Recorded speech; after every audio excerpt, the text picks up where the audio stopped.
chapter starts here with this picture of some neon lights, and the reason they're doing that is because in some of these neon lights you have gases. Well, in all of them you have gases. Many of them are atomic gases, like neon itself. That's an atomic element in that it doesn't form molecules. And the reason that it emits like it does in these lamps with different colors is because of the emission spectrum. And so we'll learn a little bit about that with the Bohr model of the atom. So with the book, it kind of goes back a little bit to Rutherford's model of the atom.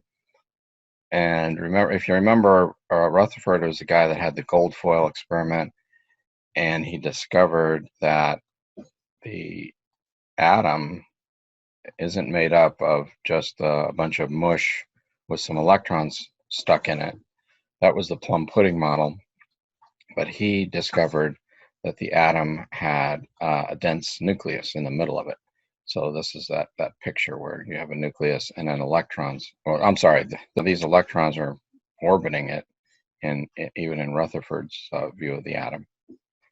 And so we have this idea of electrons just going around the nucleus in just random places. And that turns out to be a little bit of a problem, because when atoms emit light, they do that because electrons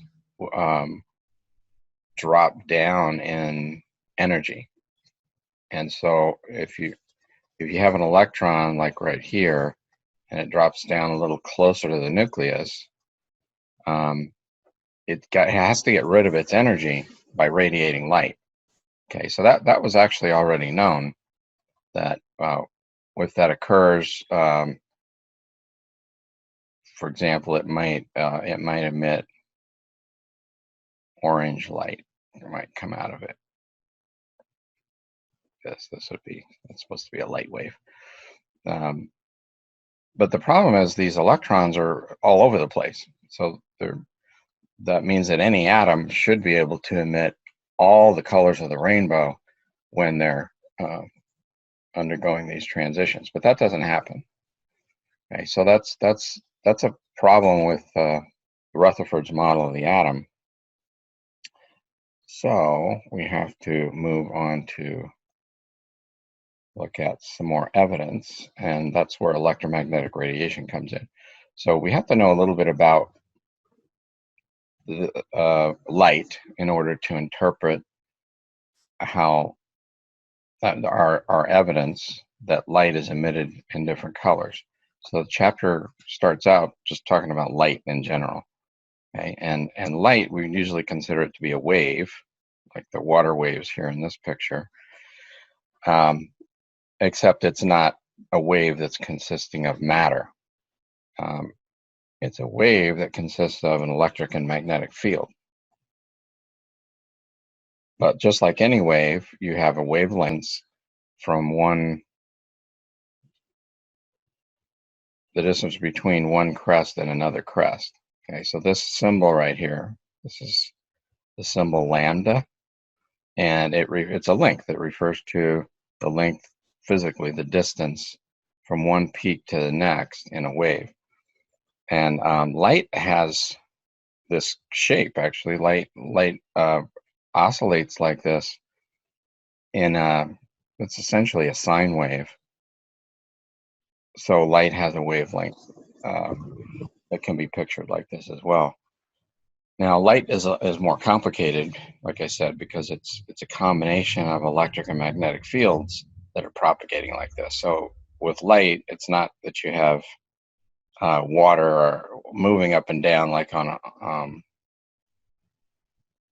like in a lake or in the ocean like this. Okay, light isn't physically moving up and down, but a wave is always some kind of a disturbance that propagates through space. In the case of a water wave, the disturbance is the height of the surface of the water.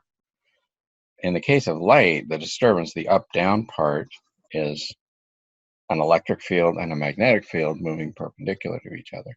As a light wave, then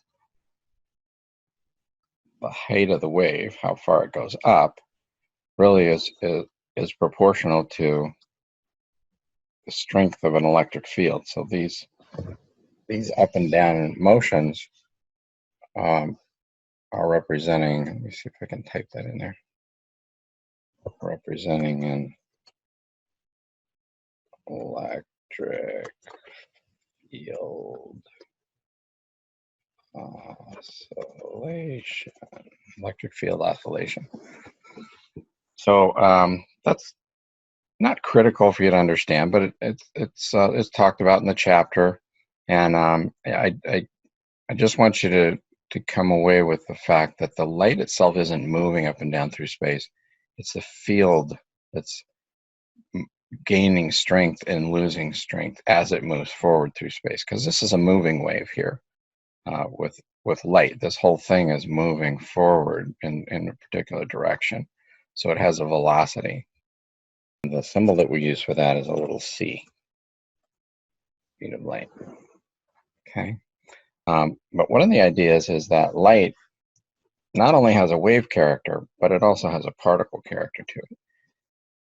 And so as the light's moving along, it's moving along really in little pieces of this wave. So you can think about this as being chopped up into like little parts, little packets, as sometimes is what it's called, and those are called photons. So let's see here, like if I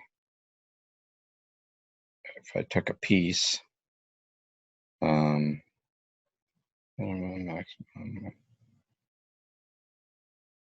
maybe like this, I could say that's one photon, and then they're with the same wavelength as crest to crest. I'm just doing it trough to trough, but each of these little parts of that you'd call a photon. So if I put the quotes around the word particle, because it's not a particle in the same sense as we think of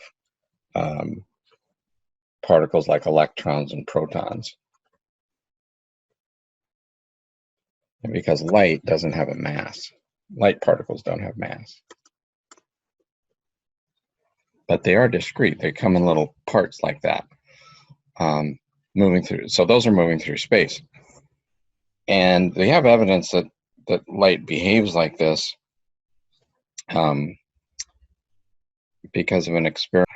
So, you know, like I said, though, the book doesn't go into that much detail about explaining why light is a particle, but they have a picture down here sort of showing what I'm getting at here, with the light being a wave as well as particle. It's kind of a combination between these two pictures of light being a wave, light being a particle. It's really both of those together is how we think of light, is what light is. Why is that important for our discussion? It's important because these little balls that are shown down here, if we think of those as being individual photons, and this right here, the next one, and the next one, and the next one, and that's how light interacts with atoms. It does it one photon at a time. You don't have a continuous stream or a continuous wave impacting an atom or being produced by an atom. It's one at a time. So think about the light that comes from that neon lamp that we showed in the previous picture, or any light source.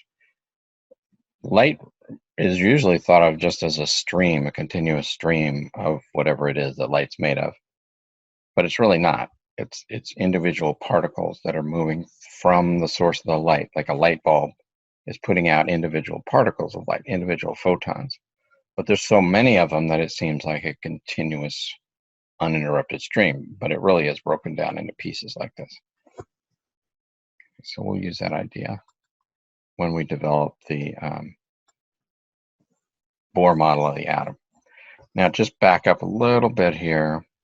The book also talks about the electromagnetic spectrum, and that's important to know because we'll see later that there's a relationship between the wavelength of light. So they're showing this in terms of wavelength of the light,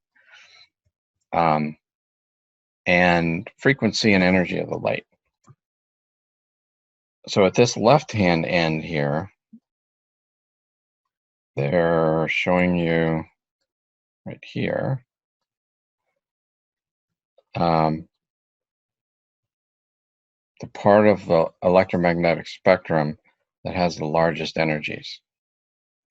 So if you look here, you can kind of make out that it says gamma rays. Okay, gamma rays are the highest energy or shortest wavelengths of light. You can see it's 10 to the minus 12 there. So this over here, in this end, you have the shortest wave, and you also have the highest energy of photons, because it's the photons that carry the energy, those individual particles. So that's what this end of the spectrum represents. Then on the other end, all the way down here, you have radio waves.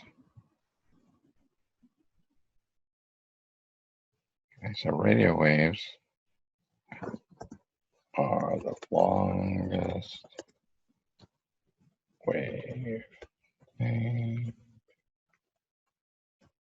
and by contrast, the lowest energy photons.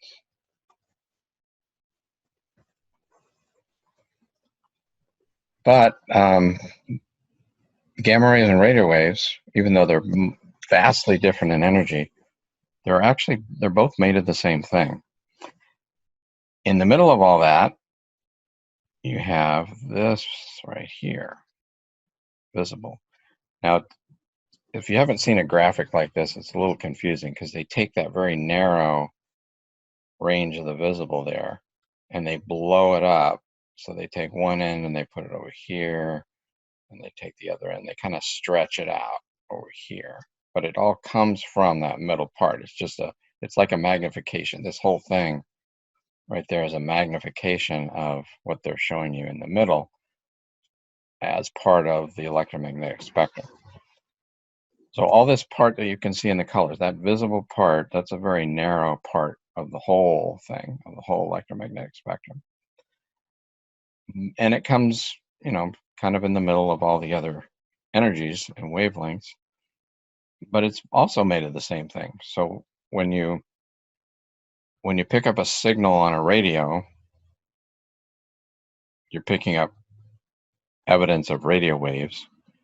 When you see the color of the sky being blue, you're picking up evidence of visible.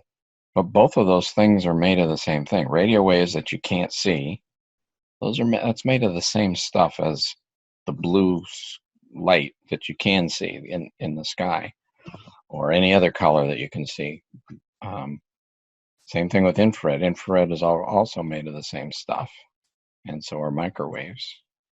You just can't see anything that's in the black here. You can only see this middle part.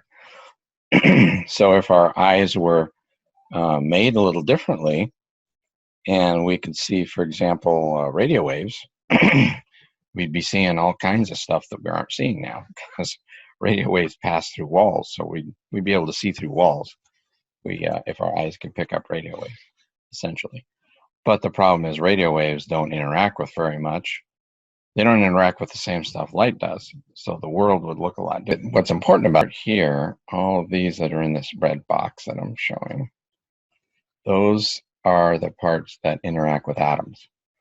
And so when we get information, any information we get from atoms and molecules in that submicroscopic world comes from this area, the infrared to ultraviolet, and the visible. It includes the visible.